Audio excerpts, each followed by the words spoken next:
My question is about cloning.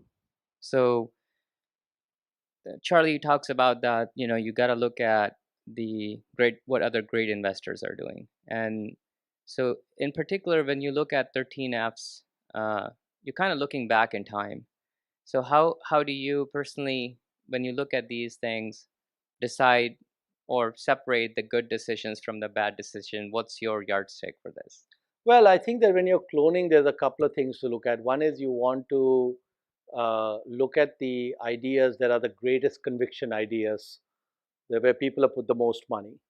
So if someone is, for example, an investor who has a 50 stock portfolio and nothing is more than 3% of the portfolio, I think there's no point cloning them because you just can't see where they have conviction.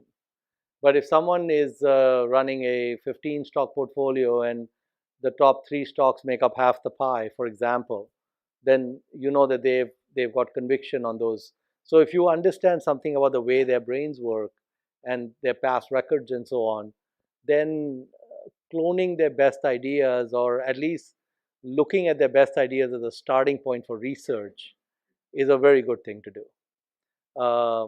I mean, I would just say that. So, like in the Coke example, um, in '89, by middle of '89, it was public that Warren was buying Coke, and in fact, when the annual report came out, the price was about 10% higher than their cost price, and 2 years later, it had doubled.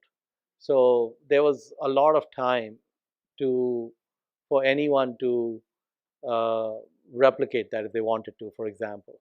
It wasn't like, I think typically it's not it's not at all too late to look at something a few weeks after someone has bought it, because typically if you're cloning people who are value investors, they are making kind of a longer term bet and they're looking at relatively large discounts.